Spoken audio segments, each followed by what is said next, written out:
Meeting as a acting commissioner. No, I'm a commissioner. I'm sorry, acting executive director. Yes, it is. Excellent, Selena. So why don't you introduce yourself? That'd be so nice. Welcome, Selena. Did we want to take roll first? Oh, okay. That sounds good. Yeah, let's call the meeting to order, take roll, and then, yeah. Okay. Tanya, please do. Okay. Chairman Miyamoto, Yes. Vice Chair Silva,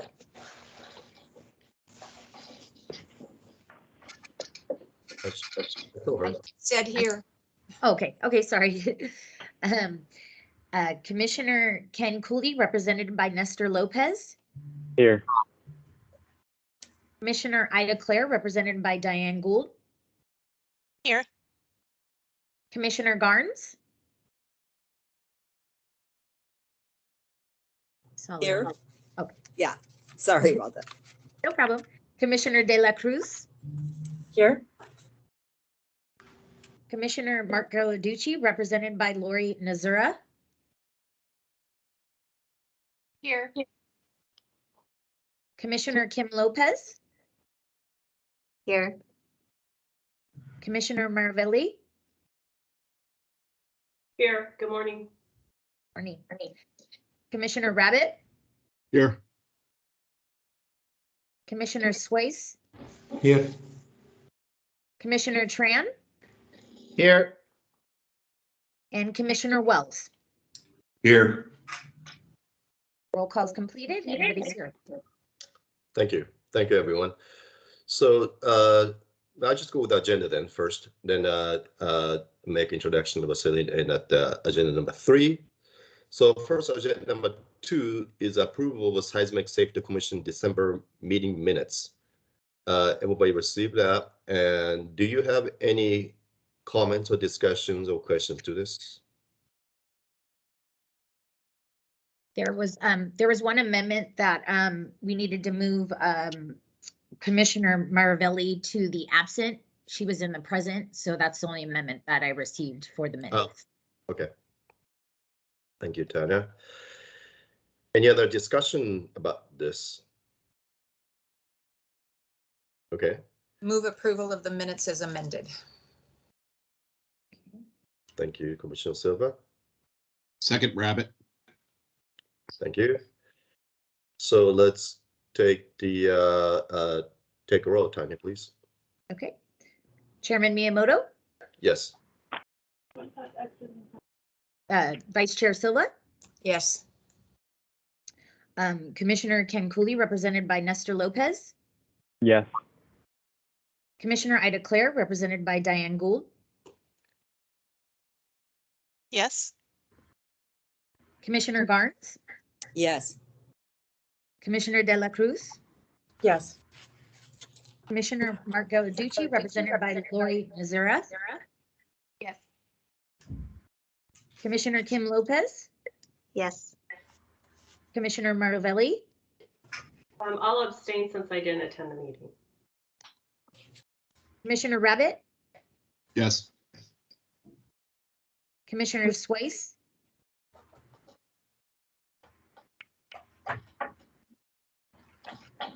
Commissioner Tran. Yes. Commissioner Wells. Yeah. That completes the roll. Thanks so much. So it's been passed, so being approved by this commission.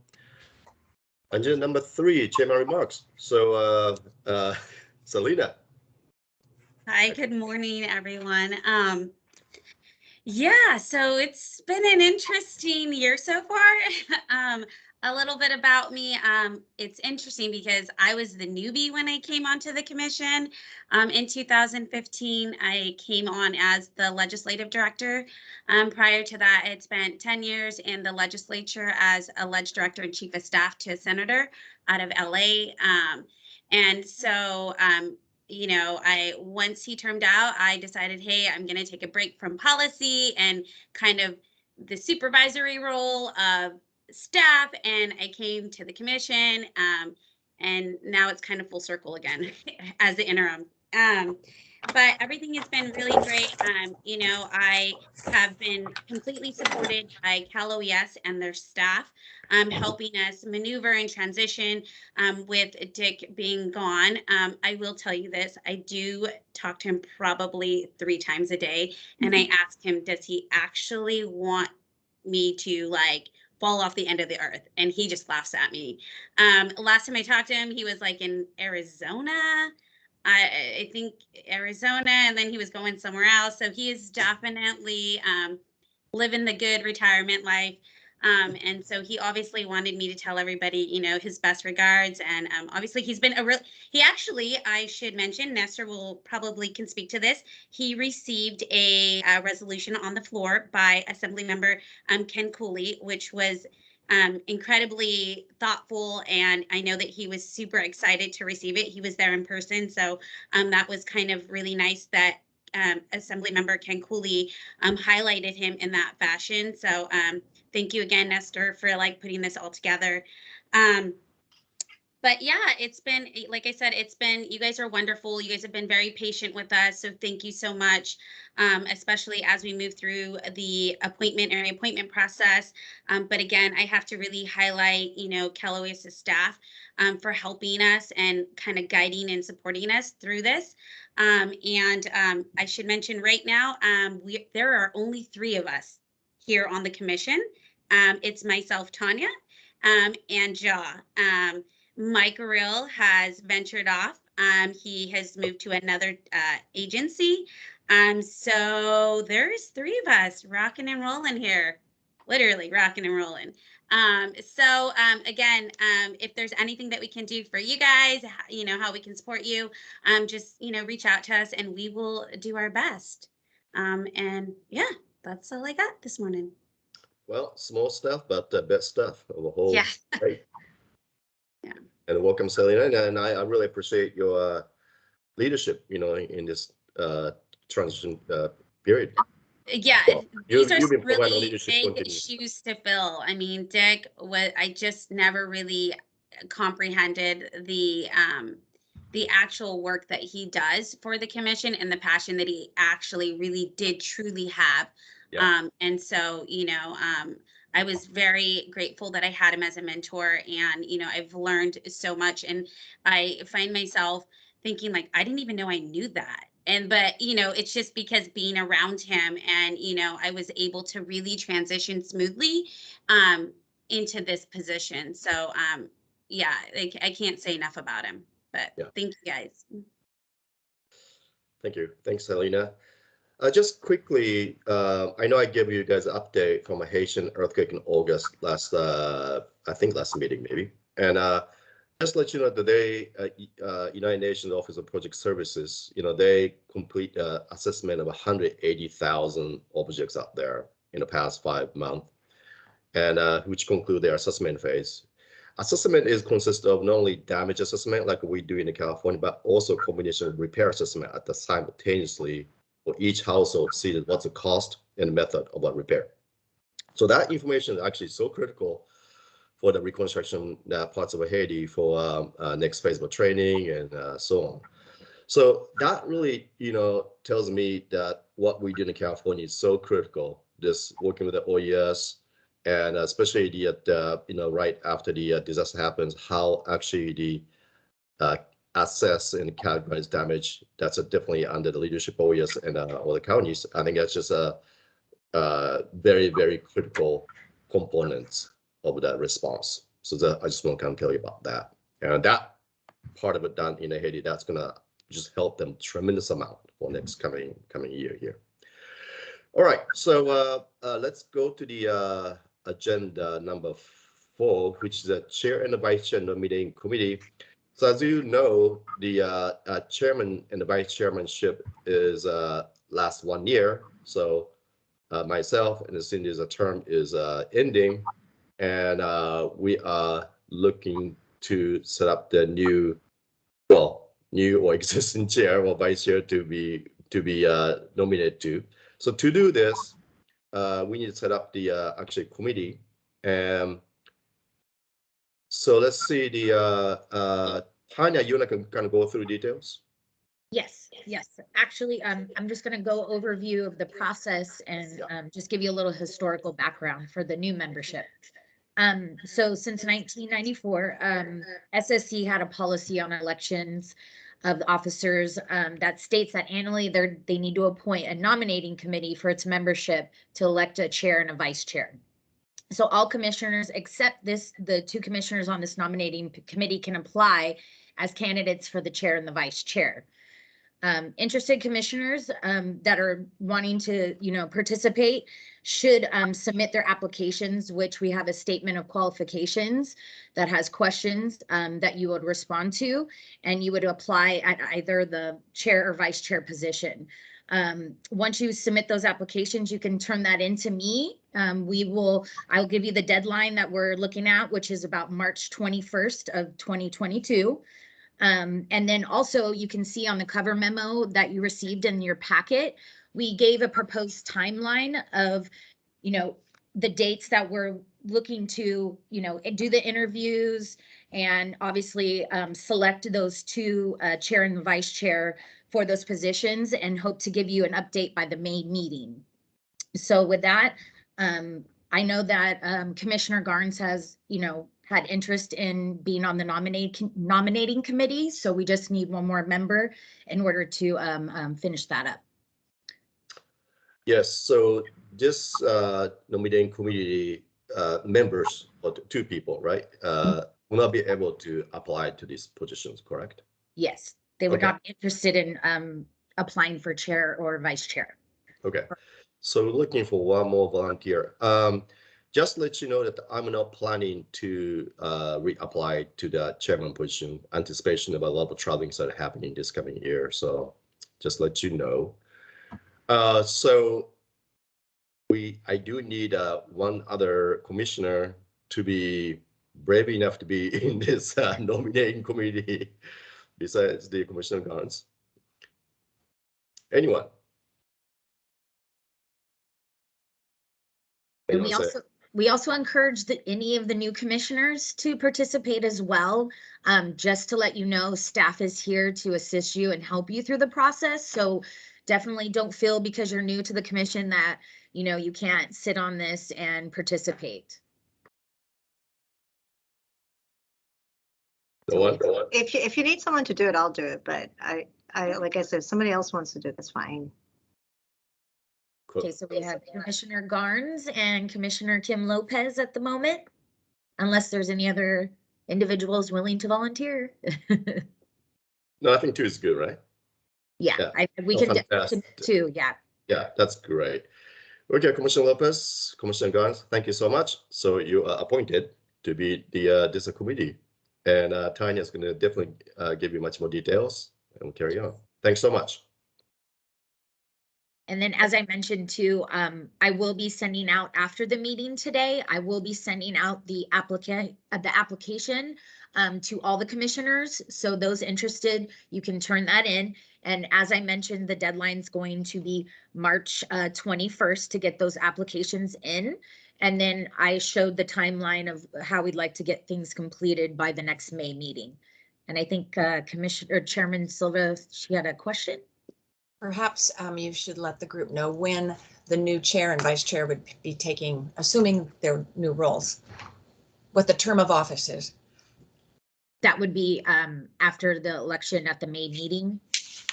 They would be taking that position on after that meeting. Yeah, at the May meeting, right? At the May meeting, once they are, the committee puts forward their nomination for chair and vice chair, we'll do a vote. And then Chairman Miyamoto will hand over the meeting to the new chairperson. All right. Any other questions or comments? All right, wonderful. So let's go to the next subject. Oh, Commissioner Swiss. Let me unmute myself. Yes, sorry about this. As COVID is subsiding and the requirements for masks and, meetings are reduced, would there be any consideration to meet in person sometime soon? This year maybe, or maybe for the, the meeting that we're going to elect the new chair and the vice chair, and it will be also a good opportunity for the new members to meet, for everybody to get together and meet. Yeah. So Lena, do you wanna? It's a tactical step. So Sally, do you have any inputs? Yeah, so I know at CalOES, we're still doing all of our meetings virtual, all of our leadership meetings, all of our executive meetings virtually at this moment. However, I have heard that in the future, in our upcoming meetings this year, that they're going to try to make them in person as well. So that's something that I can discuss with the executive office. We probably will not be meeting in the Capitol. We might be utilizing, if possible, maybe CalOES's, their headquarters and their space there. But that's something that I can discuss with the executive office, and I will circle back with the commission about that. Thank you so much. I think meeting at CalOES offices would be great too, also for the commissioners to see what CalOES does and all of that, Yeah, work. that's so true. That's Yeah. so true.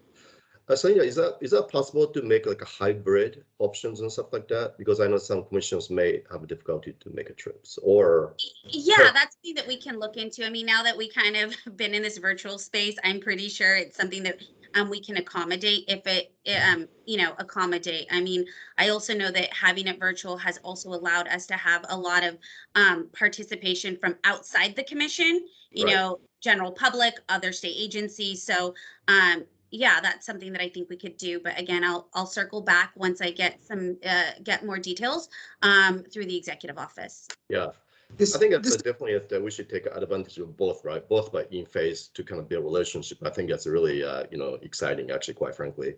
And two is about still keep options open for the, have a larger participation from public, and also some commissioners may have some certain reasons why cannot attend, but can also attend virtually. Virtually, correct. So that'd be great. This is Alex, the counsel at CalOES. Do you mind if I kind of weigh in on the remote? Oh. So the Bagley-Keene has existing provisions for teleconference, which are relatively stringent. Those were relaxed via executive order during COVID.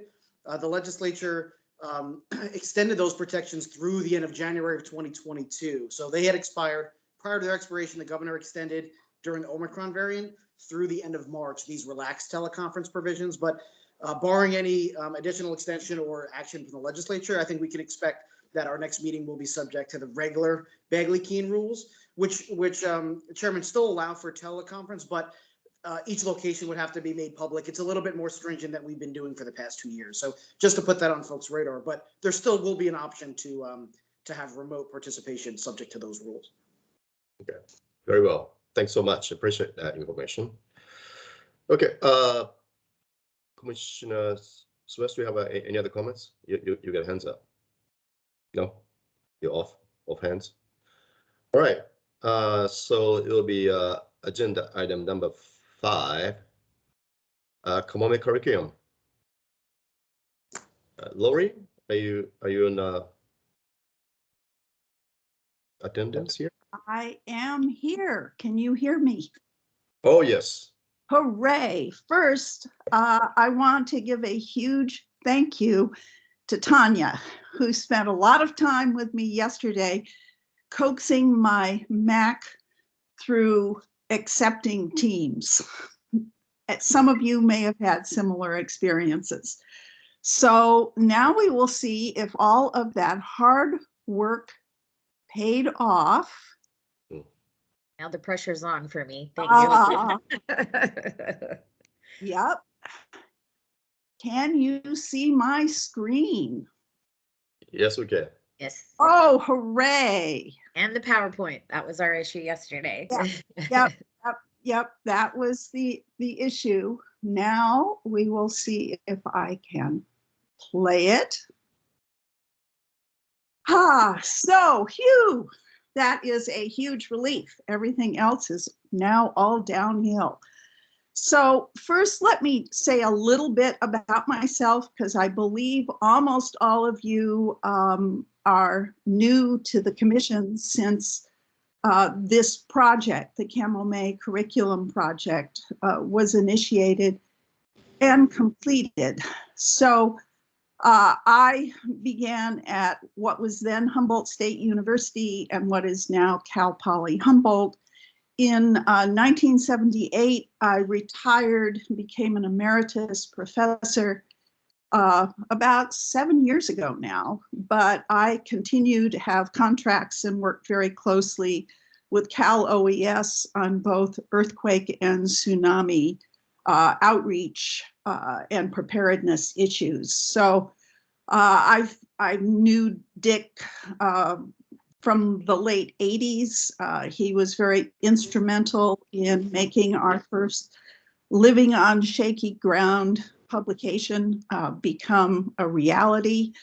And I really respect and am amazed at all the work he has done. So let me give you a sort of brief overview of the Kamome story for those of you who are not familiar with it. This was a Japanese tsunami boat that was pulled away from Iwate Prefecture in Japan in March of 2011. It landed in 2013, a little over 2 years after the tsunami in Crescent City, of all places. And that began an incredible chain of events that led to the two communities, Rikuzen Takeda and Crescent City, becoming sister cities. The only time a sister city relationship has basically been instigated by a natural disaster. And last summer, that Kamome story was featured on NBC's coverage of the Olympic Games. So here's just a really short, compressed timeline, because this is a story that has legs. And it just continues to make new turns and astound me as to how it so profoundly connects with people. So over here we have the tsunami. That probably is not Kamome there, but it could be, because Kamome is about that size with a blue bottom. Pulled so far out by the tsunami into the Pacific that it was caught in the northern Pacific Gyre and slowly made its way to Crescent City. And that's the photo I took the day after it was beached. It had clearly been in the ocean for a very, very long time. Students at Del Norte High School worked to clean the boat, connect with the high school that owned it in Rikuzen Takeda, and in October of 2013, it was returned. In sort of as a thank you to the students, the Rikuzen, the Takata High School students invited the Del Norte students to visit Japan. That happened in February 2014. That visit ended with a formal presentation by then US-Japan Ambassador Carolyn Kennedy in Tokyo. The following year, Takata High School students visited Del Norte, and in November of 2015, we published the Japanese-English book, The Extraordinary Voyage of Kamome, which was also the very first publication of Humboldt Press. Since then, there have been four more student exchanges. That, of course, was cut short by, well, both the North Korean nuclear testing and missile testing, and then, of course, COVID for the last few years. In April 2018, Crescent City and Rikuzen Takeda officially became sister cities. And then, as I said, the story was featured last summer in the Olympic Games. So in 2016, I was approached by Dick and the Seismic Safety Commission about the possibility of developing a curriculum based on the Camomay story. Took us a while to get that contract into place. I believe Selena was there at the time, but we finally got it launched in 2017, and we finished the project in 2019, I believe. So we created a website. The point of the curriculum project was that this be fully accessible for both teachers, homeschool parents, and obviously for young children, that would feature the Camomay story, a photo gallery, lots of resources for teachers, animations, and activities. And I'll walk through some of that now. So all of this is pretty easily accessible. I'm not a real web geek, but even I can make it through the website pretty easily. And so we've concentrated in particular on the youngest group, the K through 2. I mean, we have activities for all ages, but the K through 2 is terribly important because, first of all, there's not a whole lot out there for relatively young children. And this is the age at which your sort of opinions about science and the world are really kind of formed. So the idea was to come up with a gentle, interesting curriculum that appealed to even very young children. So I'll just quickly walk you through the 8 kindergarten through age 2 activities that are currently posted on the site. So we have activities associated with Shakeout for all ages. And the K through 2 relies a lot on the Shake Mob Challenge, which is really a wonderful website. I'm very fond of the folding origami activity where children actually make a little Camomay boat and a little seagull. Camomay means seagull in Japanese, hence the seagull. We have the pasta quake magnitude activity borrowed from the Cascadia project. Seismic waves, tsunami waves, and currents. That's probably more a grade 2.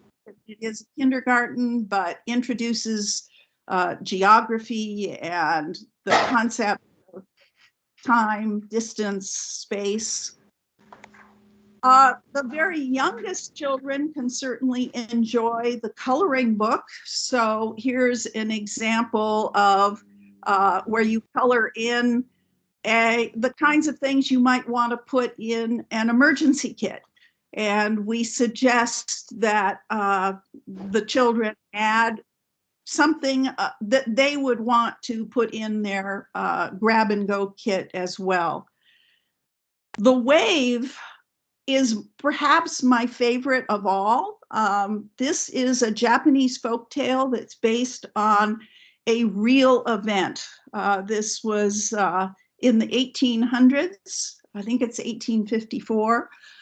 It's the tsunami for which the United Nations named World Tsunami Day, Global Tsunami Day on November 5th.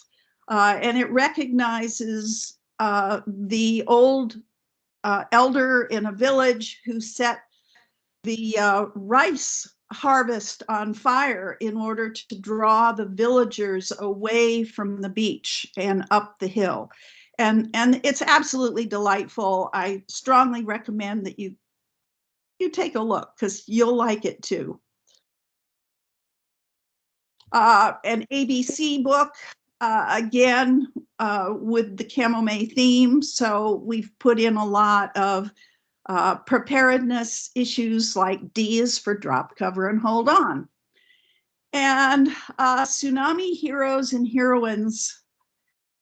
I love these stories because it helps children realize that even children, and in this case, you get to meet Tilly Smith, the English schoolgirl who was vacationing in Thailand during the 2004 tsunami. Her awareness of the tsunami threat got more than 100 people off the beach and into the upper floors of the hotel. She was recognized by the United Nations, and she got to meet Bill Clinton. All of the curriculum activities, excuse me, did someone have a question? Okay, well, I'll get to questions when at the end. Be glad to answer any that you have. So here's an example of the sort of layout of the coloring book activity, and you can see that it says it includes activity documents. Some cases they'll be linked to video content. And then there's a detailed description for the teacher, all PDFs that are easy to print out. And most importantly for teachers is this section where it says educational standards. And if you're like me, you won't know what these mean. But if you're a teacher, you do, and we do have a link to the detailed California educational standards so that you can use this curriculum and be happy that you're meeting one of the state mandated requirements, not just for science education, but in many cases for social studies and the arts as well. We also have a link on the CamoMay website, additional resources for teachers, which includes some scientific background. In this, the most recent material I added are some wonderful Native American stories of past Cascadia earthquakes. And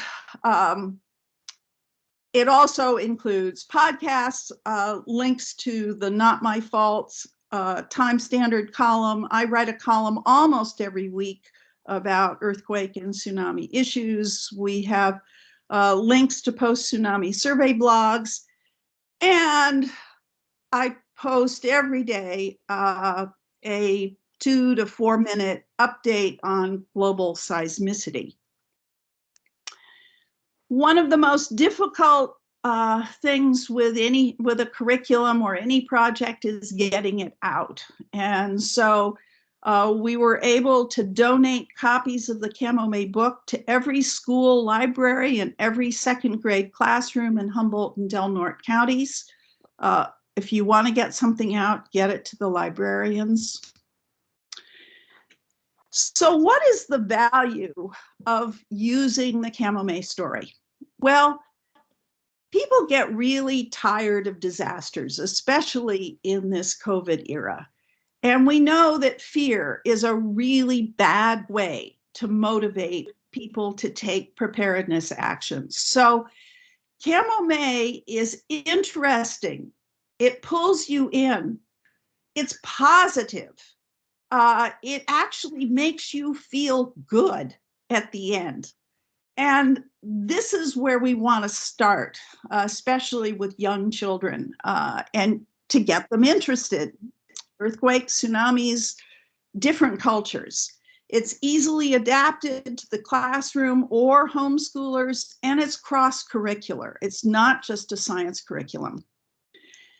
It's a story that resonates, again, with all ages, across all cultures. And the student exchanges have been just so wonderful because we're looking at two communities that don't tend to have a lot of opportunities for high school students to travel.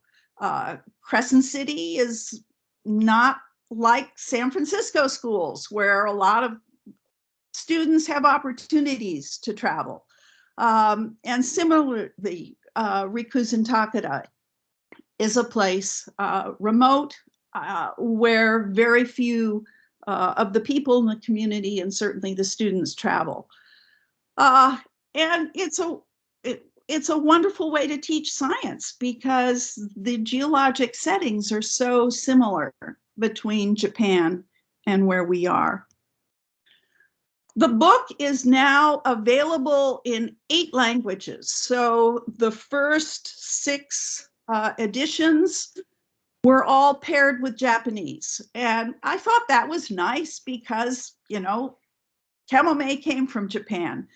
But by the time we got down to the Tolowa, which is a Native American language, we kind of realized that Tolowa Japanese is probably not the biggest seller out there. And so we're now, the newer editions are all paired with English, and we're in the process of going back and making English Russian, English French, English Swedish, English Tolowa versions. The Chinese edition, which is paired with English, will be coming out any day, and German should be coming out next month. All of these are available for free download at Humboldt State University, and a number of them are available for print on demand as well. One of my favorite things about the chamomile story has been the aesthetics of Amy Ueki's animations. And so Takata High School had a little boat to help students learn about the ocean and how to fish. It was named Kamame, the Japanese word for seagull. They painted Takata High School on the side so that everyone would know it was their boat. The characters looked like this. Kamame was tied up on shore with all the other boats when one day a terrible thing happened. Now we'll switch to the Japanese version. 大きな地震が来ました。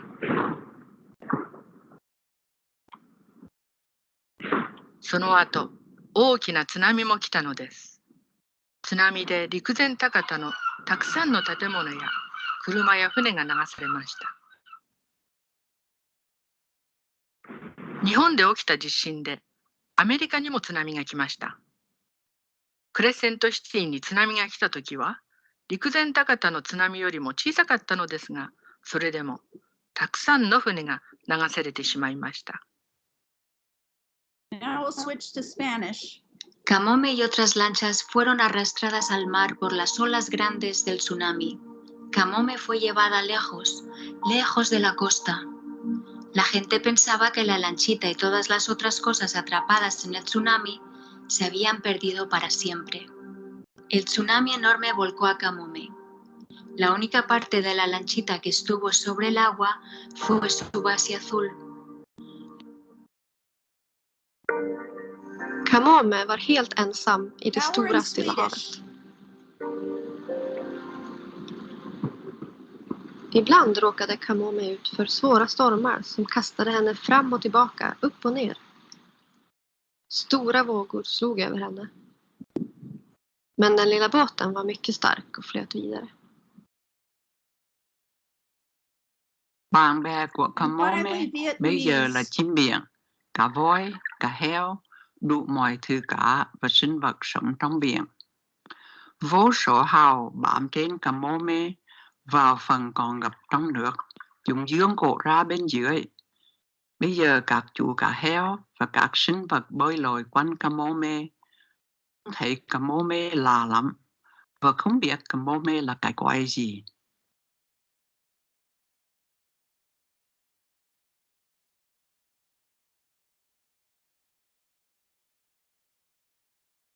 So what I showed you was we have 5 animations now completed. And what I showed you, let's fold an origami I need to get rid of gold. the, Julia will show you how to do just a moment. I need to get rid of. Make your first fold on the diagonal, folding in half. You're actually hearing the and matching corners. The origami instructions. Match the lower right side of the paper to the center fold and fold down. Okay. Repeat on the left side of the paper. Then Fold in both sides again. You can stop sharing. There we go. No, I just wanted to get rid of because it was, you know how YouTube will automatically. All right, there we go. Now I go back to here.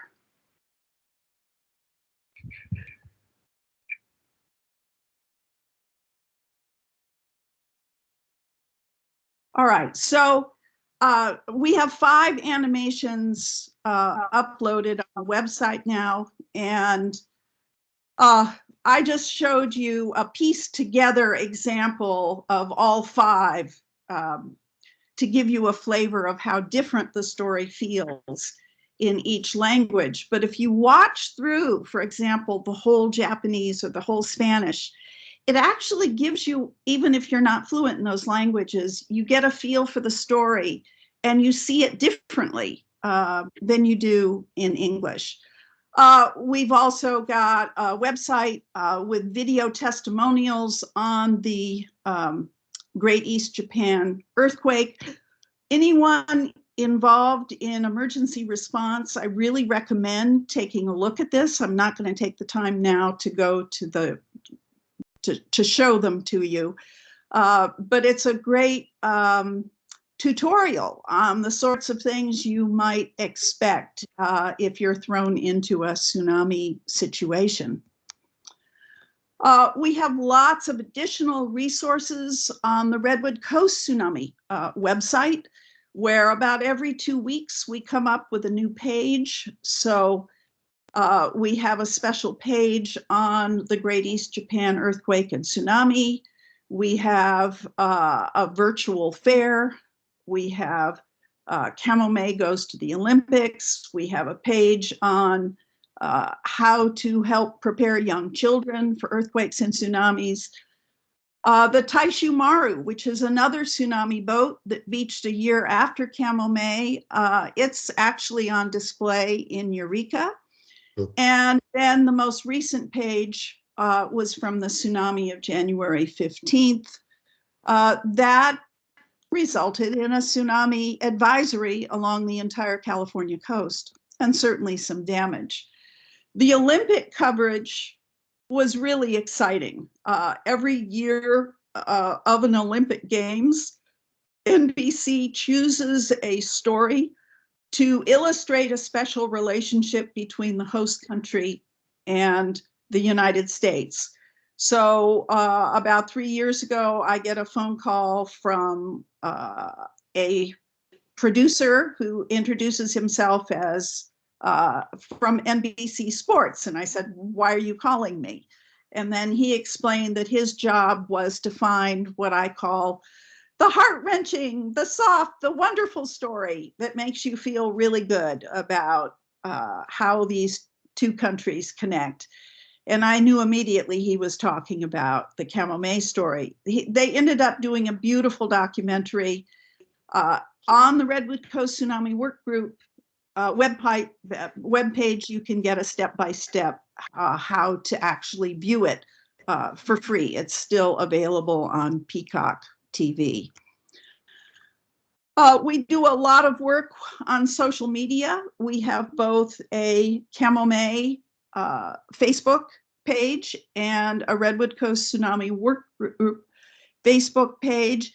And these are incredibly important in terms of engaging people in near real time. So what I'm showing you down this graph right here shows the number of page visits to our website, not the Facebook page, that occurred January 15th to January 18th.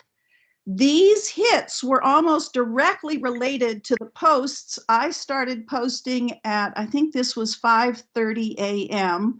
on January 15th, where we reached 55,000 people with the tsunami advisory map for California.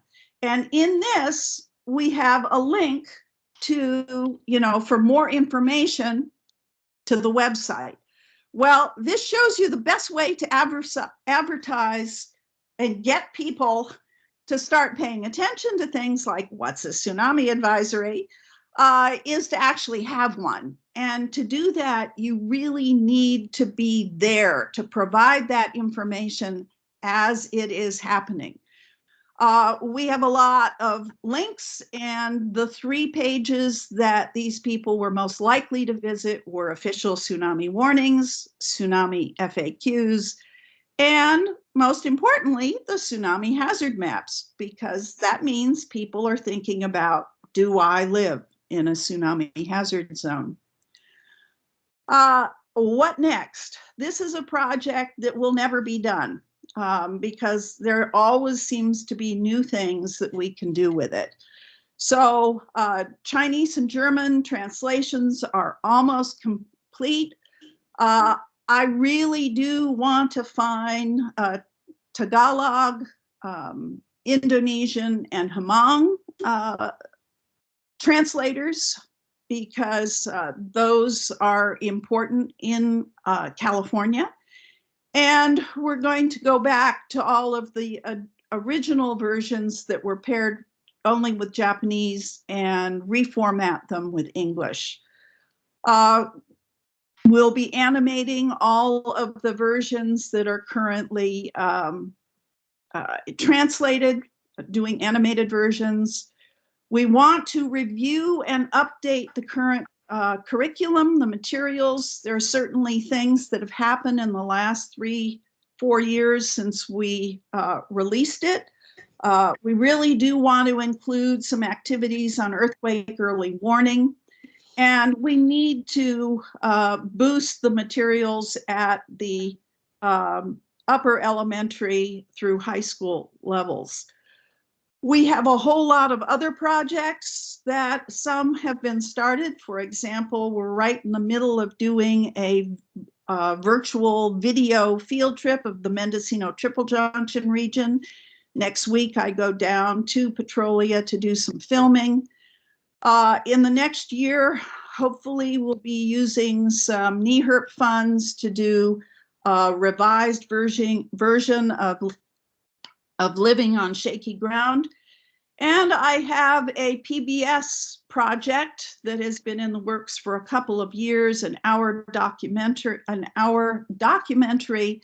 Tsunami Connections Across the Pacific, that uses both the perspectives of the 1700 Cascadia earthquake and tsunami and the 2011 Great East Japan earthquake and tsunami.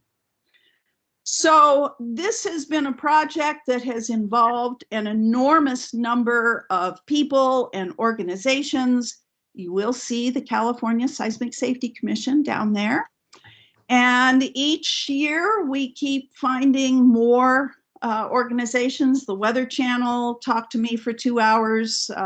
In January, they will be doing a special on tsunamis and the Kamome story. As I said, it just continues to be a story that appeals to so many people. You are all now in the boat with us. And so, as I say, you get to grab an oar and you get to help paddle. And I really appreciate your ideas, your thoughts. If you happen to know somebody who is interested in translating it into another language, let me know. Everyone is welcome to join our Redwood Coast Tsunami Work Group listserv.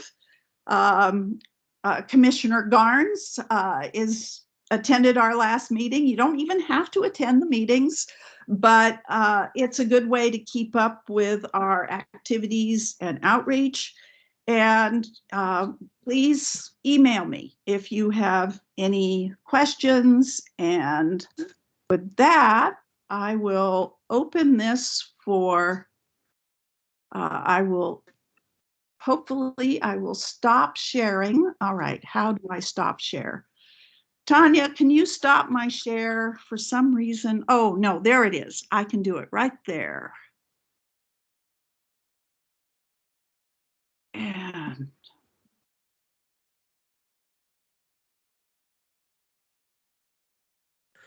You did it. Okay, phew, teams. That's my first sort of successful teams. Well, Professor Dan, meeting. thanks so much. Thanks so much. It's been just fantastic, program. And I was in a Likusen Takada right after 2011, tsunami event, and I know how dismayed the community was. I'm talking about whole things wiped out completely, actually. And but however, in Japan we lost about 18,000 people by this tsunami event, right? But without this education children, which is actually considered one of the most effective means, we probably saved millions people that are exposed to this. So this type of communication strategy, education strategy to the schools, children is considered to be truly the best practice in the world. And I think your programs are fantastic, and it's great. The fact is that you have different language groups in there, so be able to use in different communities in different countries is fantastic. Thank you so much. I appreciate that. So, any comments or questions? I see the Lori from Macau. Oh yes. Thank you, and Lori, thank you so much for that presentation. As a former school teacher myself, and now planning and preparedness and prevention deputy director at Cal OES. We've been following this very closely, very excited about the wonderful materials you've been putting together for school children. We have our own fourth grade curriculum called Preparedness Ambassadors that we have case studies on actual, real world events for wildfire, flood, earthquake, tsunami, volcano, tornado, and power outage. And we too highlight the 2011 tsunami in our case study. But as I was listening to your presentation and all the many wonderful materials you had, I was going over our website and our Preparedness Ambassadors curriculum, and it does not point to the Kamame story. So that's going to be a change that we're going to make. We're in the process of kind of revamping our website anyway, so it's a really good time for that. And if there are any opportunities, we designed this curriculum for fourth grade, but we are hoping to expand it to other grade levels. And as we go perhaps to that K through 12, and even other grade levels, we'd love to work with you on kind of connecting those. Because obviously if they run through Preparedness Ambassadors and get a taste of disaster preparedness, then they can jump full on into the Kamame story and learn ever so much more about tsunamis in general. So I just wanted to let you know how much we appreciate all the work that you've done. Thank you. That's great. Okay, Commissioner De La Cruz. Thank you. So I had kind of two questions. First, were the languages chosen with regard to countries that are at high risk?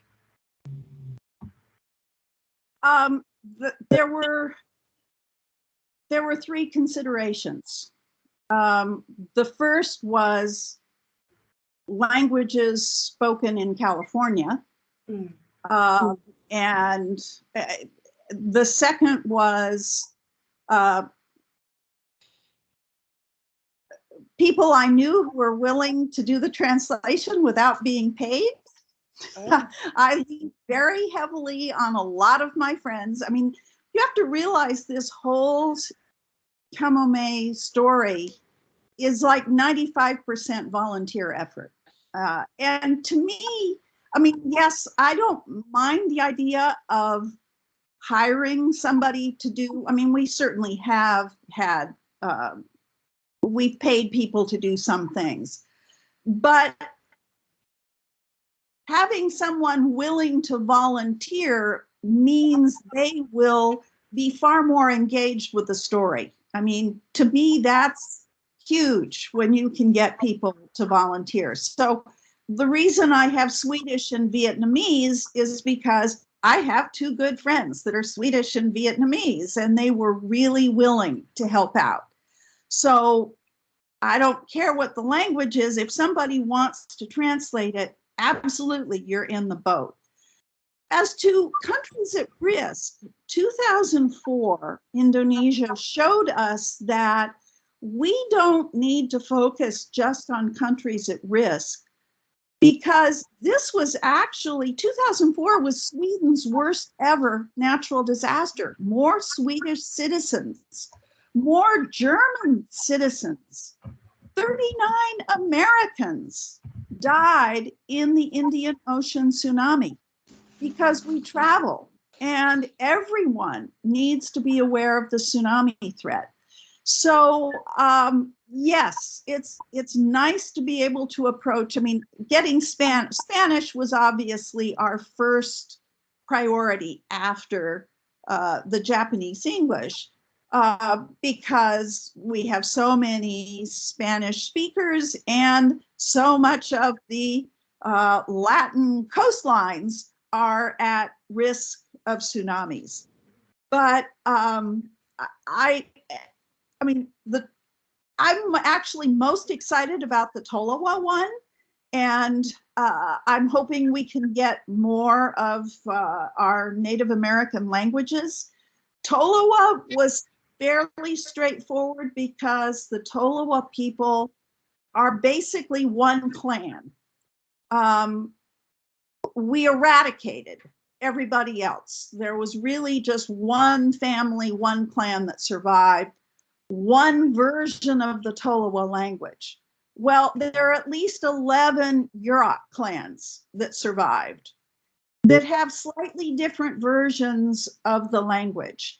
And it was not a written language. So one has to, I mean, there are additional complications in getting, but I'm working on that. And I think incorporating the oral version of some of our Native American languages will be wonderful in curriculum. I'm really looking forward to listening to what it sounds like. Hearing again, making these languages live again. So that was probably a longer answer than you needed, but no, I appreciate it very much. Thank you so much, Professor Dengler. Sure. I think from an equity perspective, and I totally love and appreciate that, you know, volunteers are going to be emotionally invested in this.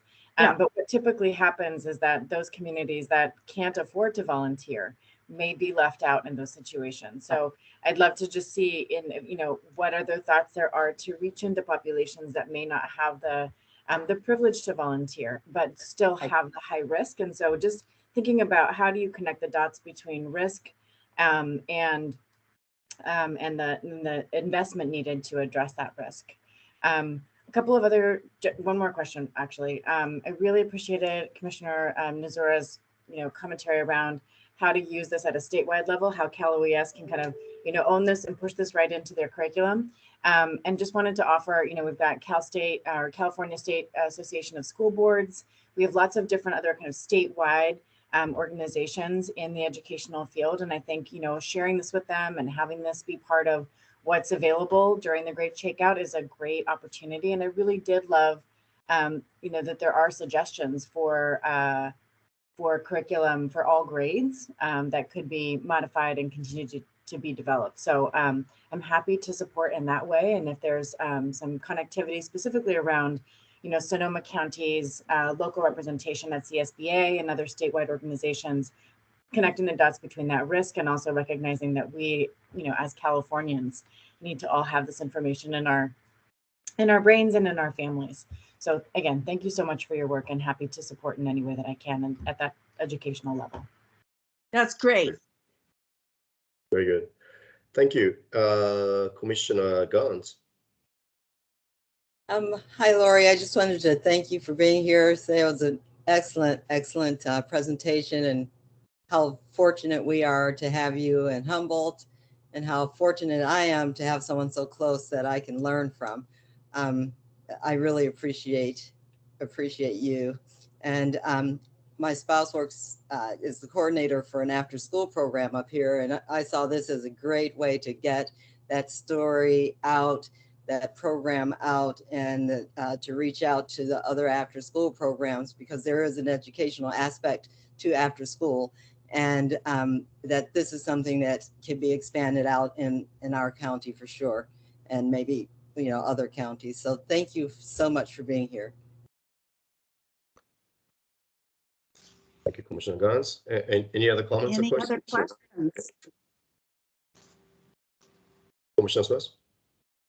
Yes, Lori, thank you so much. You know, I met you several years ago when we came to visit Humboldt County, and I've heard the story a few times, and every time I hear it, I really enjoy it.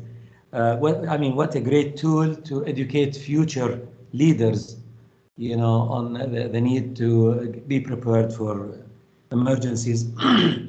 I'll keep my comments brief. I don't want to overpromise and underdeliver, but I'm going to try my best to connect with a few people I know to translate the story to Arabic, Persian, and Turkish. And I will reach out directly to you. That would be wonderful. Thank you. Wonderful. That's great. Thank you, Professor Dangle. Are there any questions, comments from the commissioners? Okay, if it's not, Professor Dangler, I thought it's really interesting the boat actually landing into the Crescent City, because situation with the Crescent City and the Dixon Tug is very similar. Exact same fault mechanism, the subduction zone right offshore, risk is equally high, and I think that boat, you know, the story will save thousand lives. Just no question about it, because that's how it usually starts like that. So thanks so much, and thanks so much for your effort. We really appreciate it. Okay, so next agenda is the item number 6, update on the Seismic Safety Commission projects by the structural engineer, our structural engineer, Jia Wong Connolly. It's a table. Thank you, Chairman Miyamoto. Good morning, commissioners. I'm very happy to report that since last time we update you all, we made a significant progress on COG, Commercial Property Owner's Guide to Earthquake Safety. The draft content has been prepared and reviewed, and we signed a contract with the DGS Office of Publishing to do the graphic production. And so at the onset of the project, one of the major objective is very similar to Laurie's Kanomi story. We want to make sure to that COG would be target non-technical audience, even though the subject is very technical. So I think that thanks to Vice Chair Silva's help, that we accomplished this goal. And so I would like to, I get to know Cynthia's background. She had a very distinguished career in business communication for 4 decades, and started her first job running an 80-page dental magazine for California Dental Association, and later was responsible to develop the technical and marketing material to bring the first international telecom company to the country of Poland, even though she doesn't speak a word of Polish. So it's thank you for your passionate volunteering to deliver our project. We wouldn't have reached here without you. So on behalf of all the commission staff, Cynthia, thank you very much for the so many hours you spent on this. And then thank you for agreeing to do this presentation and walk us through the history and then the design elements. Thank you very much, Jock. Can everyone see my screen? Yes. All right.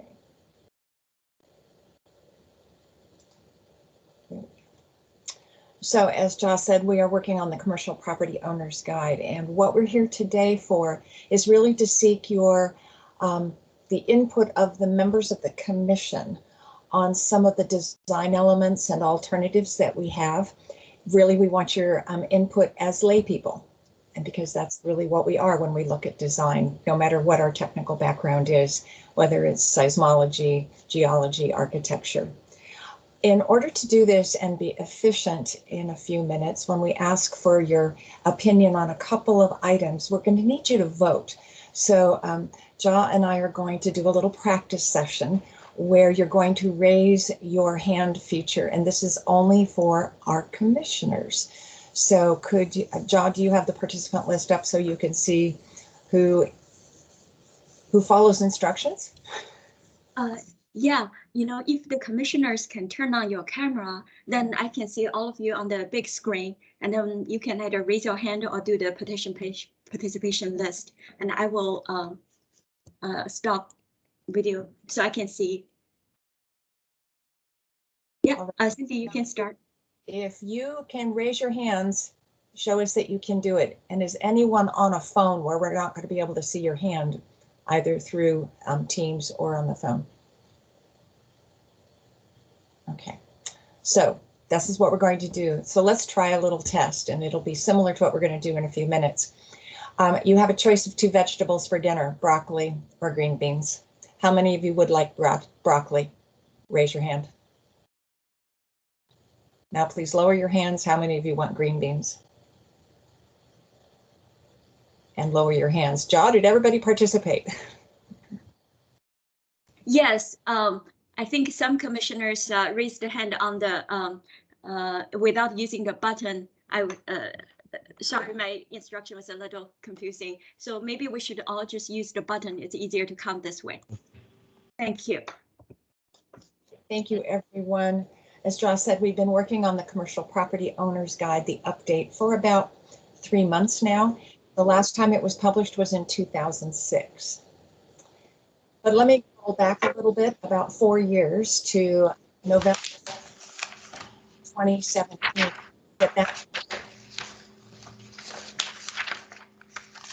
Commissioner, please, can you turn your microphone off, please?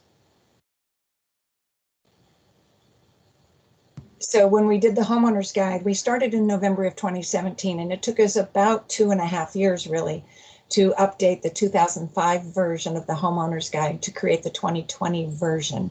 It was published in 2020. We completed it in December 2019. At that time, when we were doing the project, and there were a number of us on the team, there were 2 members of the Seismic Safety Commission staff. And then there were also 3 commissioners, Randy Goodwin, Ivan Wong, and myself.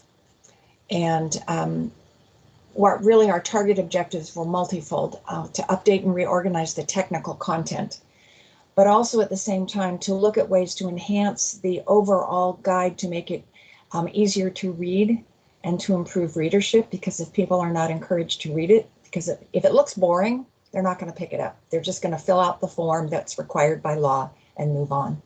We also wanted to build greater awareness of earthquake risks and hazards in California, and also to provide guidance on ways that we can improve earthquake resiliency in our homes, but at the same time not be a technical how-to manual. And finally, we had we needed to meet all of the regulatory requirements under California state law related to what this document needed to contain.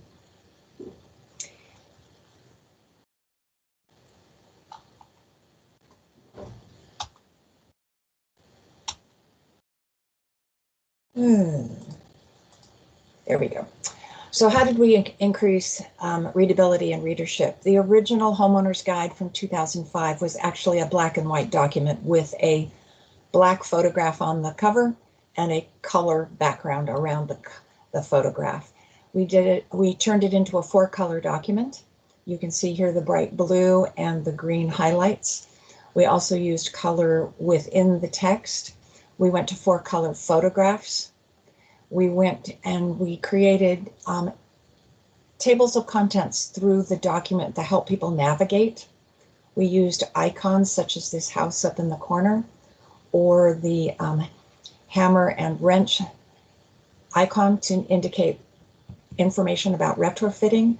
And we used infographics such as this on the introduction page, where we wanted to take some really key measurable information and use it to really drive home the point that it is really important to take care of this and to really be aware of what the earthquake risks are in this state.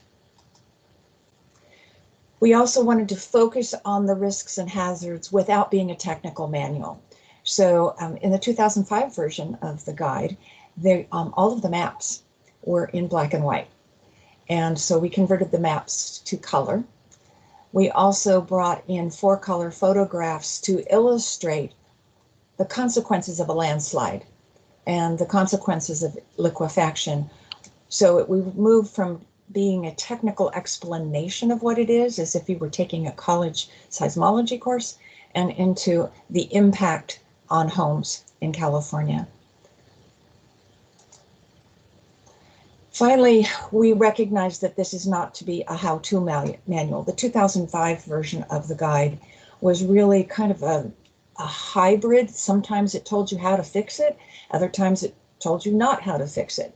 And we felt that for the longevity of the content and also to reduce the reliance on the Seismic Safety Commission to be an expert in how to fix things, that we would focus instead on what could go wrong, how to check to see if your foundation is at risk or you're sitting on a hillside, and then what some general tips for retrofitting would be.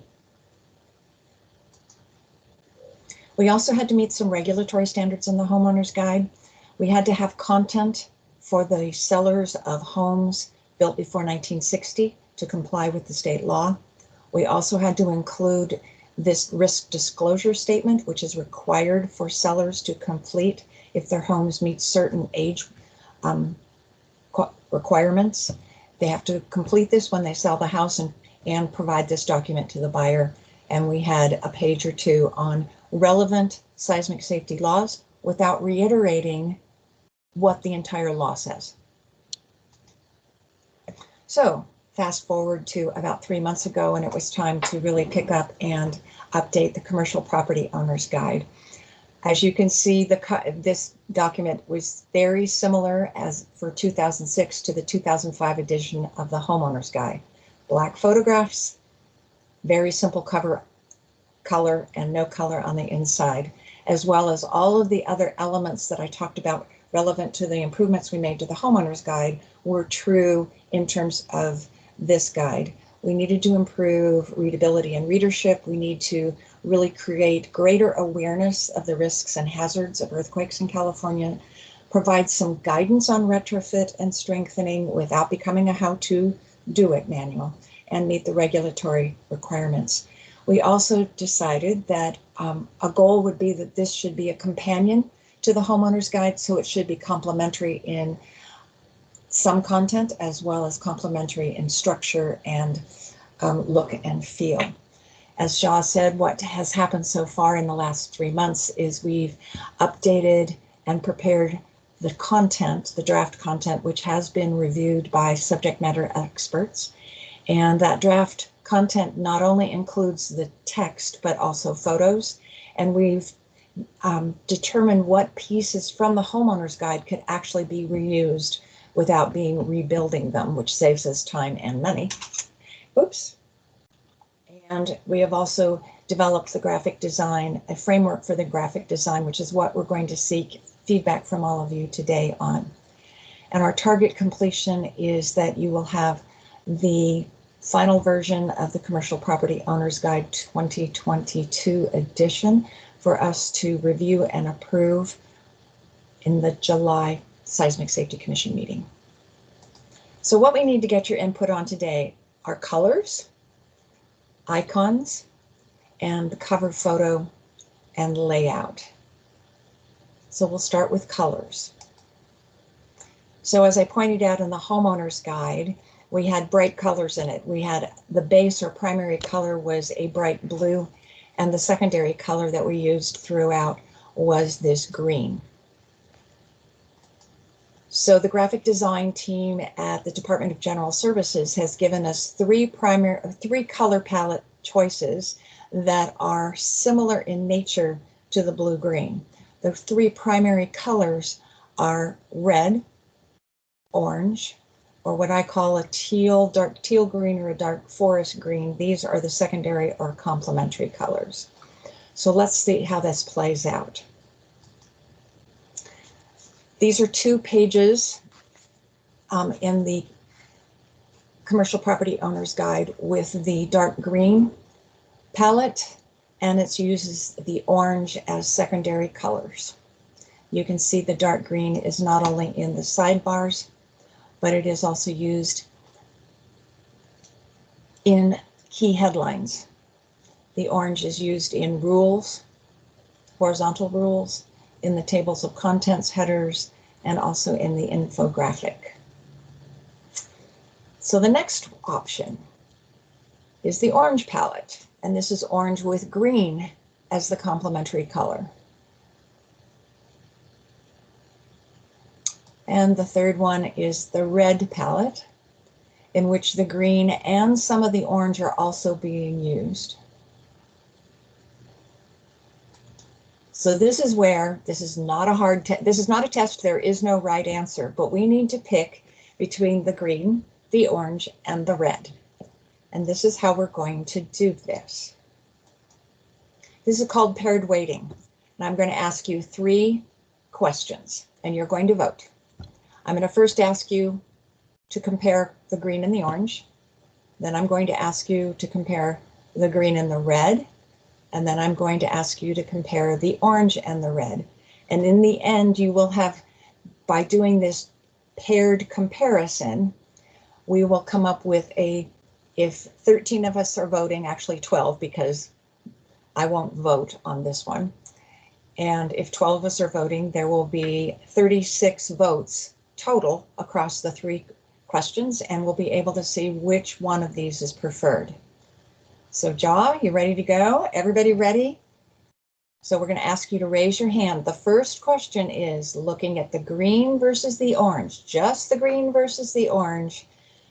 Which of you, if you could only have one, you can't have multiple, you can only have one, do you want the green? How many of you want green? Raise your hand.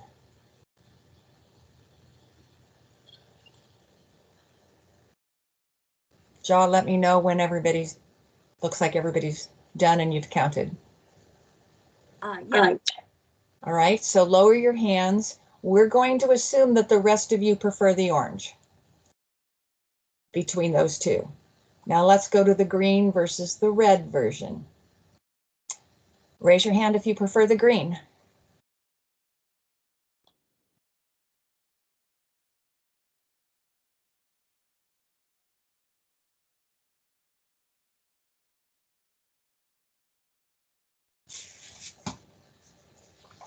Yeah, counted.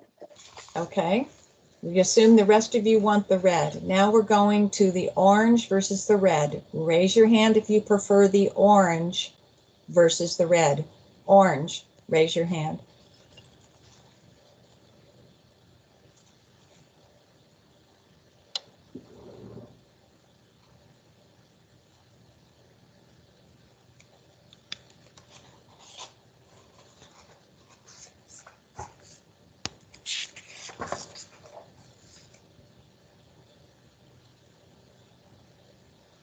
You ready, Joe? Yeah. Okay, so I'm happy to report green got 24 votes, red got 3 votes, and then orange got 6 votes. All right, so we're going to work with the green palette. Now, do we have any questions at this point? And Joe, why don't you facilitate the questions, because I can't actually see anybody. We have 2 raised hand. Commissioner Rabbit and then Commissioner Swice. Both have questions. Okay. So Commissioner Rabbit?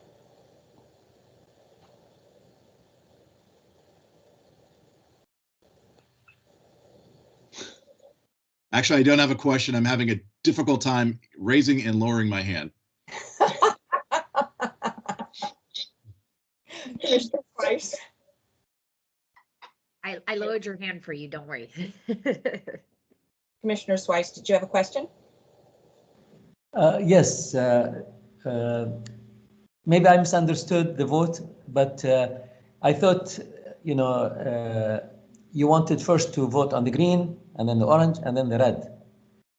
Instead of, green and orange, green and red, orange and red. Right. I used a methodology that has worked effectively for 30 years in business for me. So well, I'm sorry, but I just want to say I'm in favor of the green and the red because of its indication, safe and unsafe. Thank you. That's all. Thank you. So we have a few more choices, but we don't get to, don't worry, Commissioner Rabbit, you don't have to raise your hand anymore. So one of the other issues is the two icons in the homeowner's guide. We have this house that we used as a navigational tool and the retrofit icon. So we didn't think a house would be appropriate on the commercial property owner's guide. So we really have two alternatives that the design team has created for the building. These are both more commercial structures. Jean and I, in looking at it, think that really this is technically on, buildings don't break in half from the roof. Typically something on the edge may drop. So we are suggesting that we do a hybrid between the two of these with the cracks occurring down near the foundation which is causing the roof line to tilt, and maybe also adding an element that is dropped or hanging or dangling. Do we have any comments or questions about this? Is this alternative that we've come up with, the hybrid, work for everybody? And Ja, again, I can't see anybody, so. Nobody raised hand. Okay, we're going to assume this is good to go. Commissioner Good and Commissioner Tran. Yeah, I was just a little slow on the uptake there. That was the thing that jumped out at me. In option B was just, it's, as an engineer, it's blatantly wrong. I would agree. So I support your suggestion for the modification to A. You know, it's hard sometimes, particularly in an environment where we're exchanging by email and trying to give direction by email, the technical nuances. And neither John nor I are great artists. So back at the envelope drawings, but we think we can get there very quickly.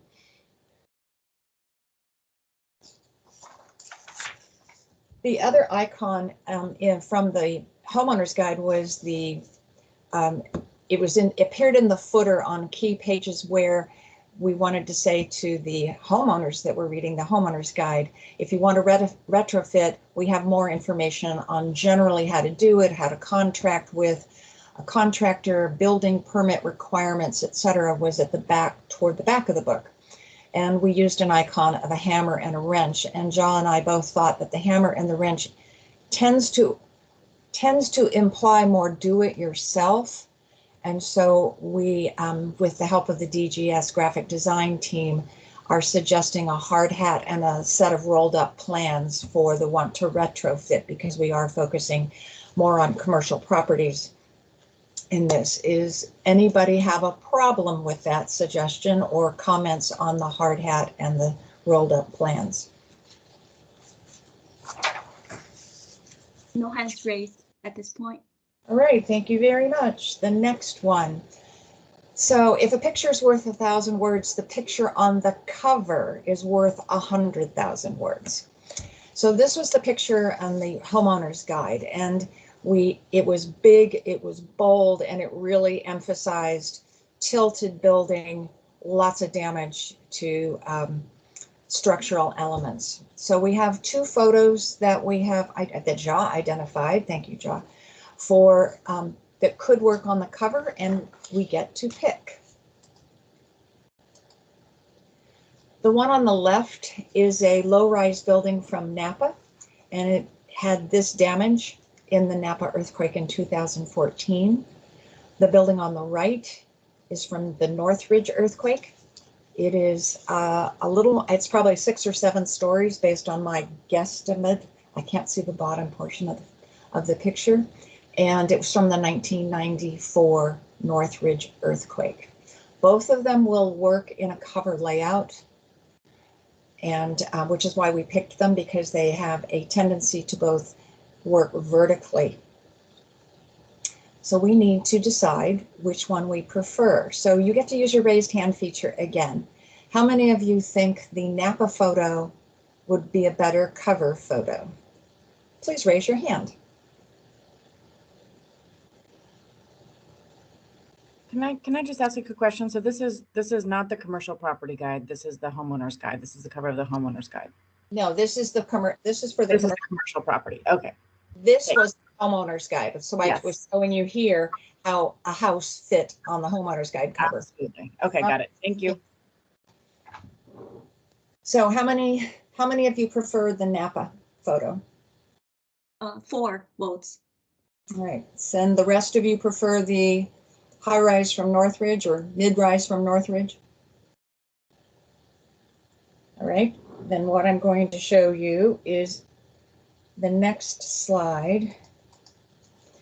Now this is using the mid-rise photo. It's black and white. Not that the cover will be black and white, but we really didn't want to make the design team do multiple covers, multiple photos, color, too many options. But this gives you a sense of 2 layout alternatives. The one on the left is very consistent with the homeowner's guide, which is the very vertical bar on the left, and the photo sits on the right. This one is an alternative that the design team developed. So we're just going to pick which cover layout we prefer. So using your raised hand feature, how many of you prefer the vertical bar?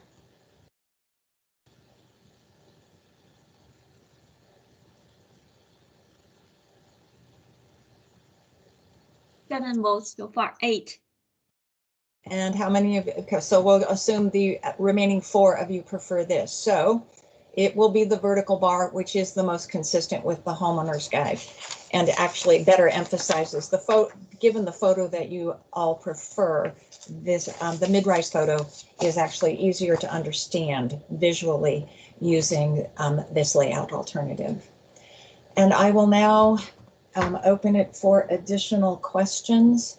And I'm going to stop sharing. Well, first, Cindy and Gia, you guys do an incredible job. I'm impressed. Unbelievable. Thank you so much. I think it's gonna be really clear, A great team. yeah, guides for the public to be able to really use. I think just fantastic. Thank you. Okay, any comments or questions to Cindy and Gia? Commissioner Lopez? I have a question, yes. So that's great publications. Appreciate all the leadership and work that's put into that. I just had a question regarding sort of your water utility and power utility in an earthquake for individual homeowners or commercial sites. Is that information located somewhere else? Some different publication?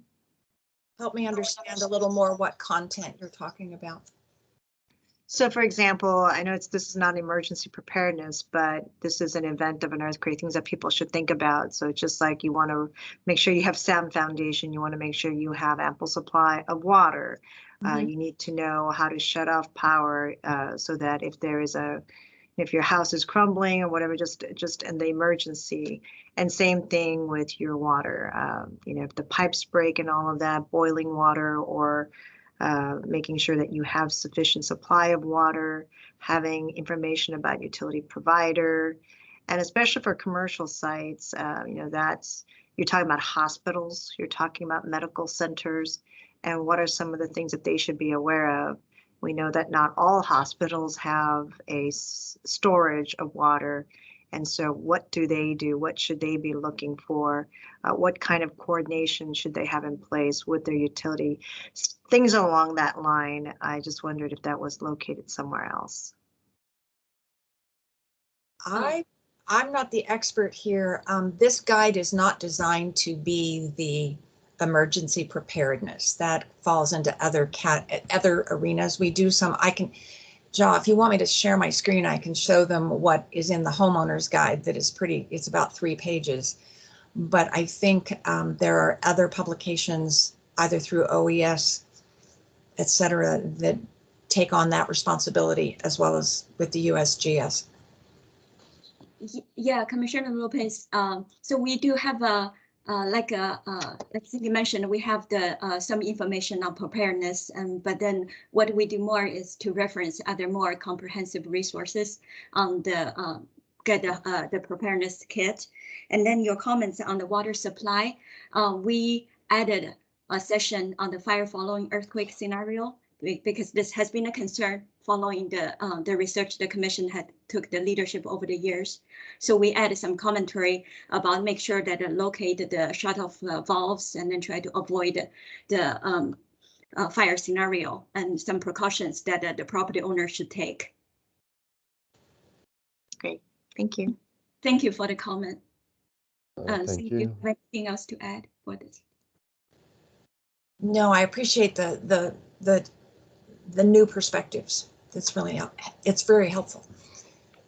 Commissioner De La Cruz? Yes. Please. I think you're on mute. Thanks.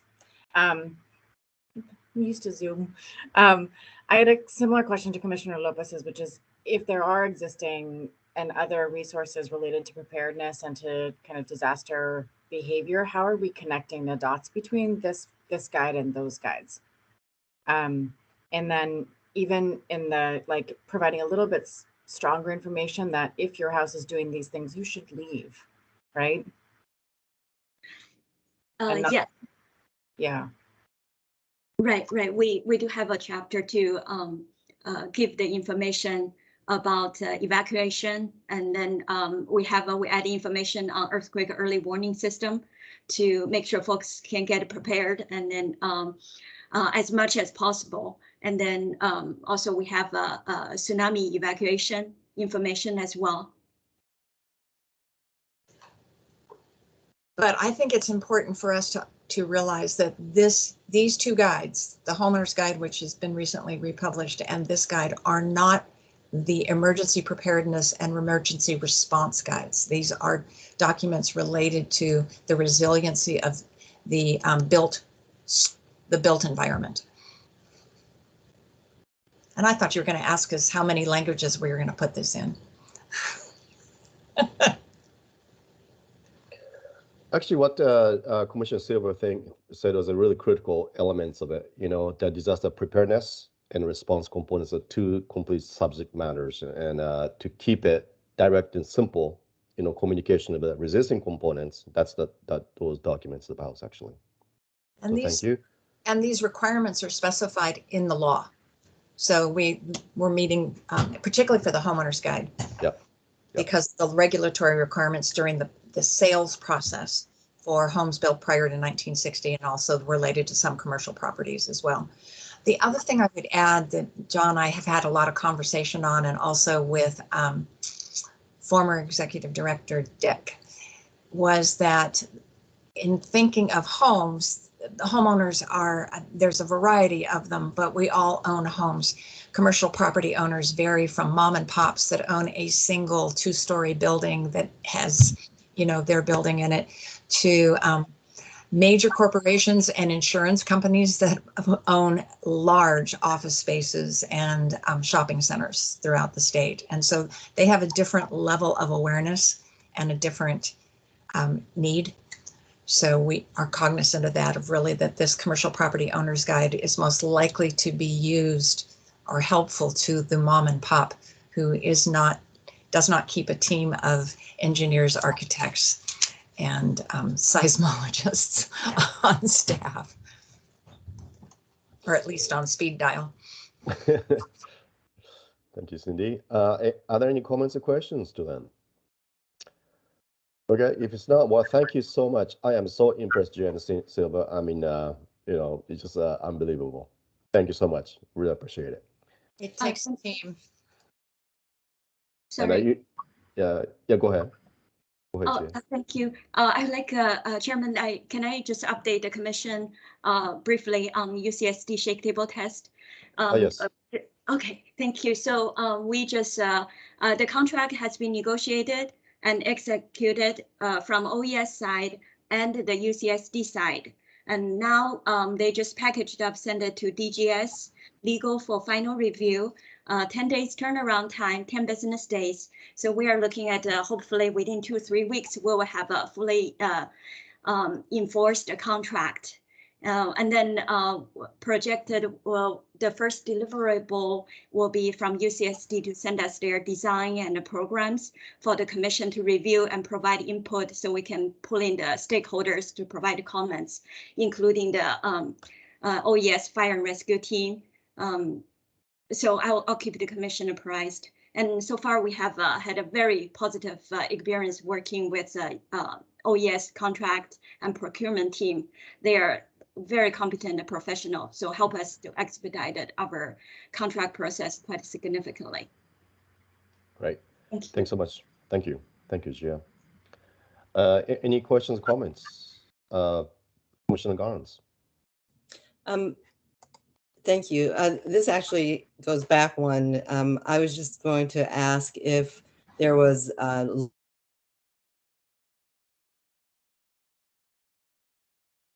go to the or where to find the emergency response guide in the homeowner and commercial guides.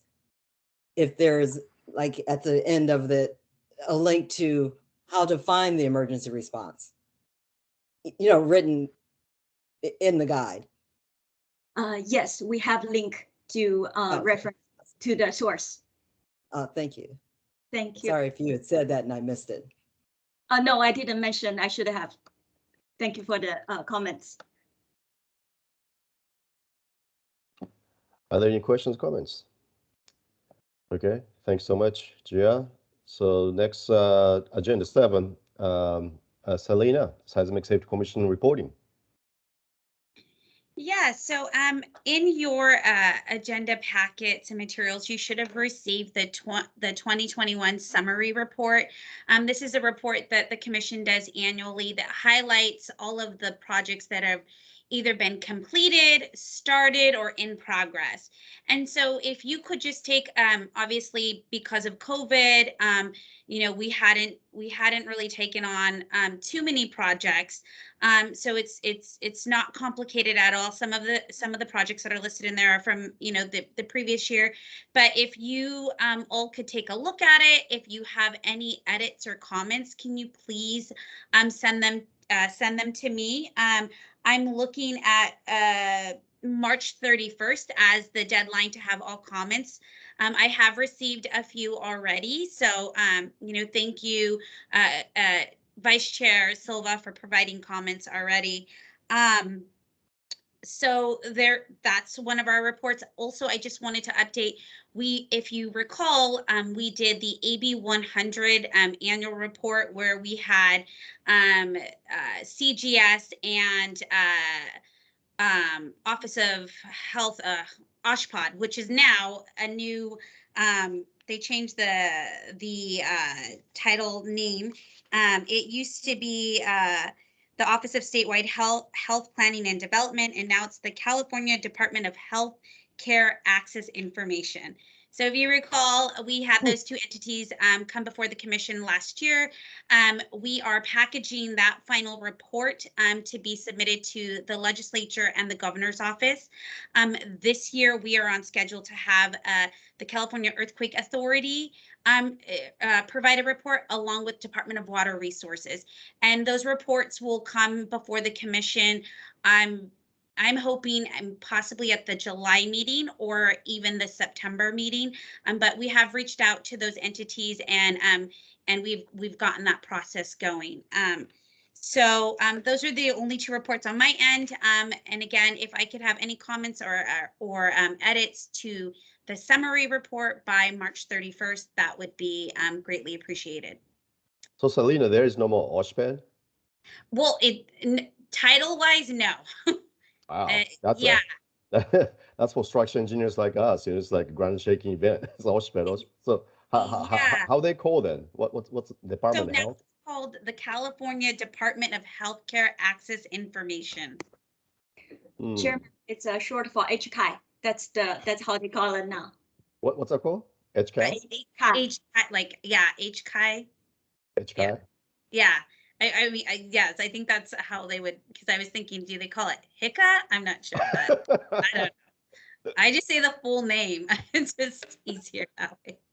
I was going to say, I've spoken to some of my colleagues over at HCI and confirmed that that is their preferred pronunciation, because we had similar theories about what the pronunciation may be, but according to Roy Lobo, it's HCI. I see. HCI, all right. It's pretty amazing to actually change the name. But I agree with you, Kit. At least in the building code for now, it's still going to be Oshpod, the correct MIA. That's true, isn't it? Area, because that would be too big of an effort to extract it. I don't know if ultimately the plans are to transition that, but for the current upcoming Title 24 that we just finished rulemaking for, it's going to say Oshpod. That's correct. Yeah, because the rulemakings were conducted using the Oshpod acronyms, and so they'll probably address it in the next triennial code adoption cycle. Well, I guess kind of bittersweet. Oshpod is gone, but still exists. Just kidding. All right, Commissioner Silva, you have comments. A quick question for Selena. Can you let all of us know, particularly the new commissioners, what the time frame of the 2021 report is? Because there's a lot of years out there. There's calendar, there's fiscal. So what are we reporting on? Calendar year? For our summary report? Yes. Yeah. Yes. So it typically historically the way the commission has done it, it's for the calendar year. So January through December. We've always done it. We've always had our draft in March, and then the goal would be to have it placed on the website. You know, I'm hoping once we get all this through, possibly by May. Historically, that's when it's been posted. So it is calendar year. And we did do one last year, even during COVID. Did we not? We did. Yes. And that's on the website as well. All right. Thank you. You're welcome. Thank you. Okay. Anyone else? Comments or questions to Selena? Okay. Acting Director. Nice job. All right. Message announcement. Well, I'm sorry, Chairman. I have Tanya is going to come right behind me. She has a report as well that she is working on. Okay. Thank you, Selena. As well with those two reports that Selena just gave updates on, I'm giving an update on our annual letter to the Office of the Attorney General. As most new commissioners are aware, is that in 2007, the Seismic Safety Commission was given a gift of $6 million for research and projects related to earthquake risk reduction from the California Research and Assistance Fund. We also refer to it as CRAF, yeah, CARF is the acronym that we use.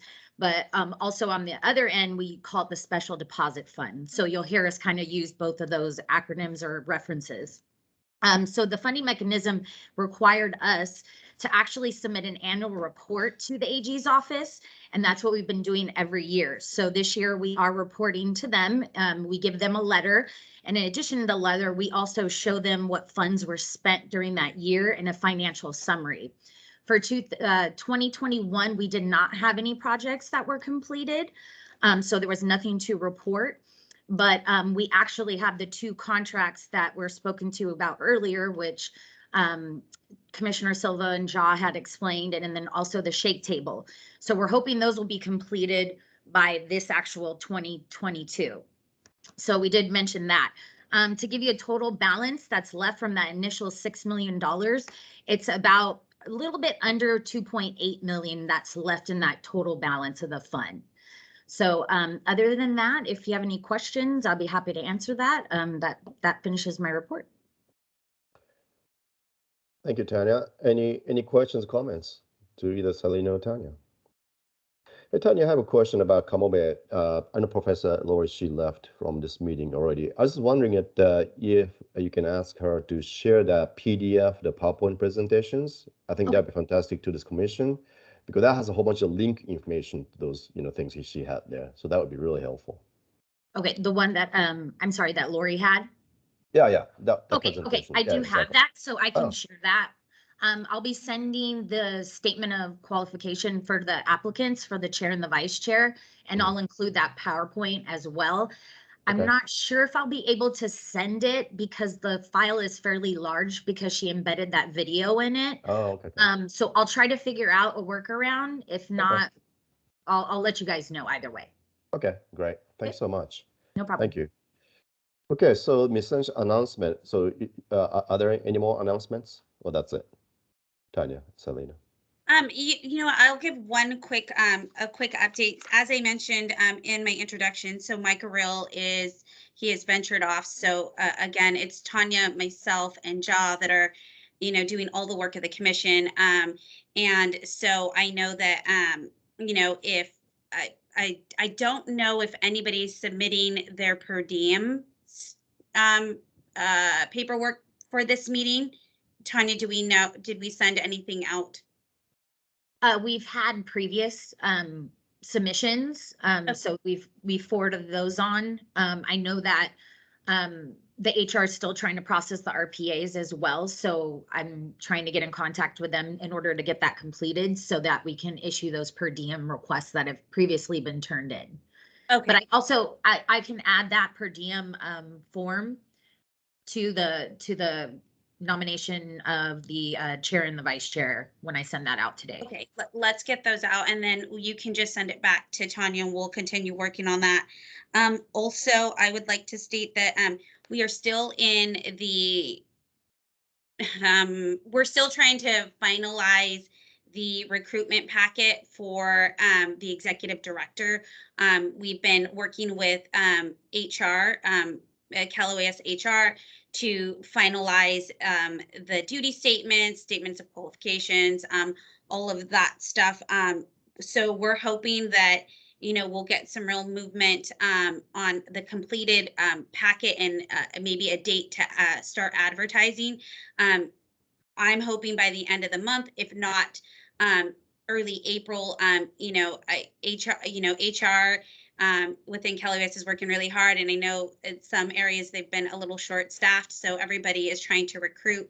The one thing that I am very happy to report is that Cal OES is really helping departments with their recruitment for vacancies. So they've come up with this brilliant plan utilizing the communications department within OES to kind of help with recruitment. So we'll be utilizing them as well for this process. But so hopefully by May, we might have an update on where we're at with things with the recruitment of the executive director.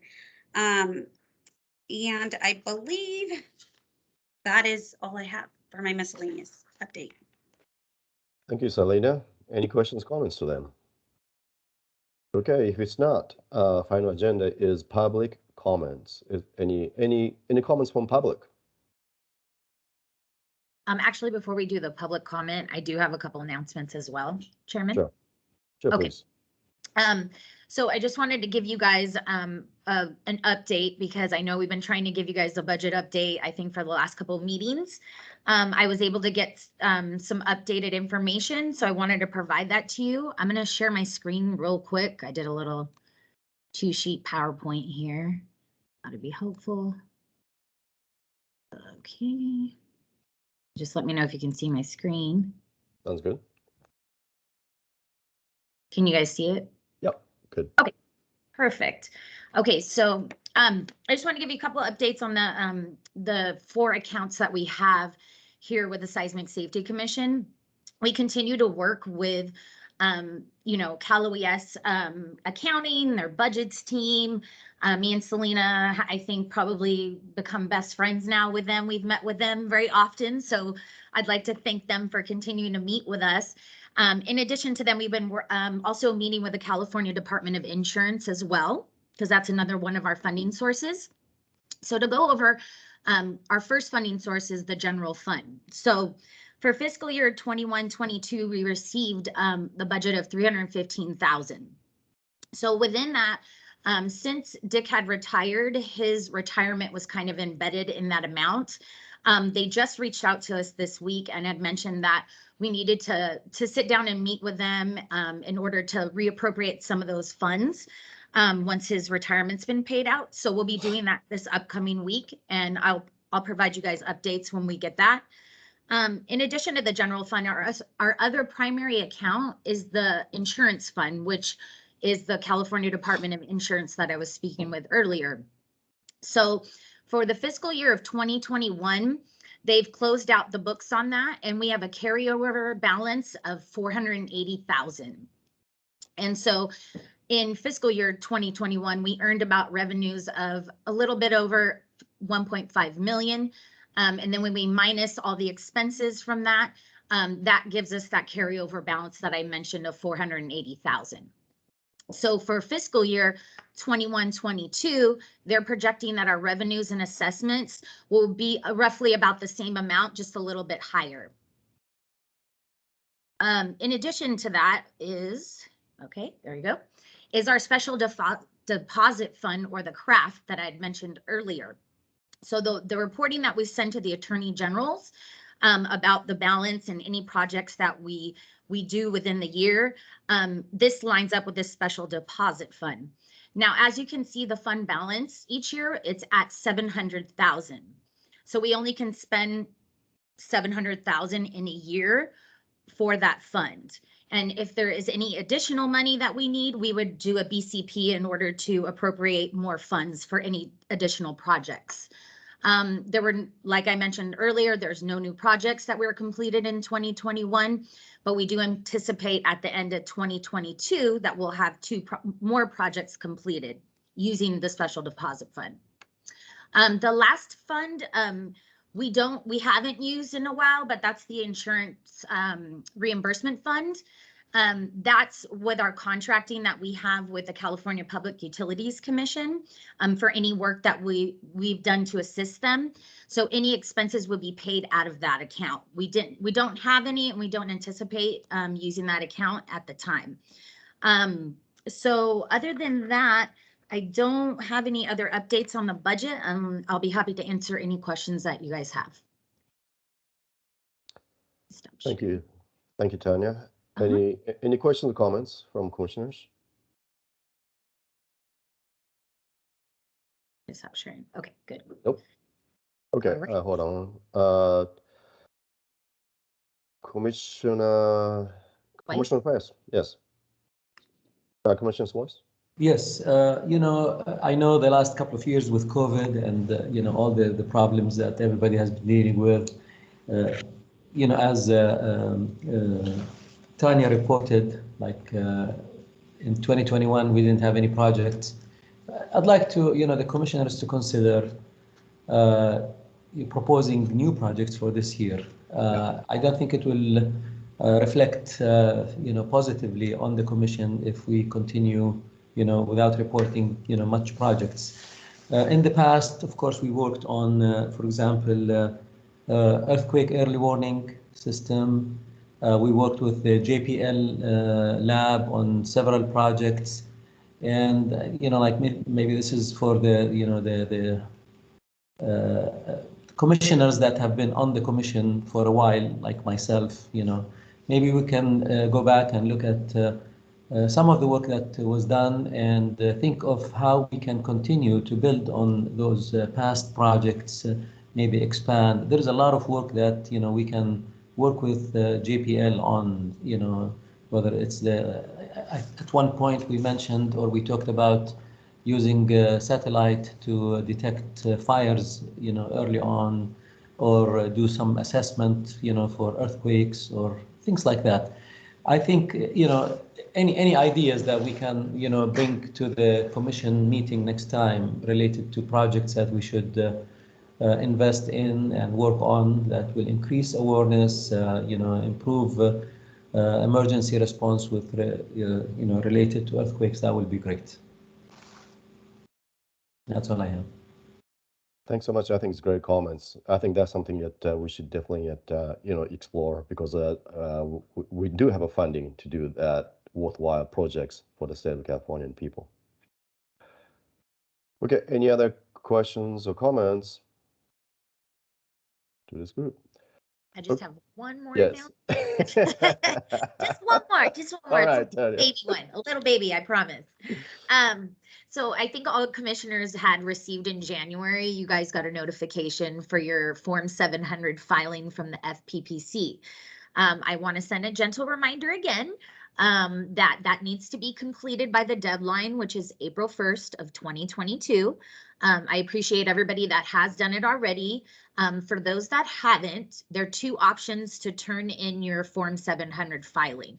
You can either send them to me directly through wet signature, print it out. If you do so, please give me at least a week ahead of the deadline in order to get that mailed in for you if that's your preference. What I would highly suggest is doing that electronically through the FPP's website. It's fairly easy. You can fill everything out. They'll take electronic signatures. So I would utilize that if possible. If not, again, reach out to me. I can assist you as best as I can. And then also just as a reminder, if you don't comply by the deadline, April 1st, it could result in a $10 per day or $100 fine for not having that completed. So that's why we really emphasize in getting that in. Again, if you have any questions, feel free to reach out to me directly and I will assist you in any way. And that is my last announcement, I promise. Wow, kind of $10 a day, $500. That's a motivation to fight this thing on time. Yeah, and you don't want to pay that. I don't think so. Okay, that's it, Tanya? Yep. All right, sure. Okay, good. For sure, for sure. All right, so any comments from the public, any chance?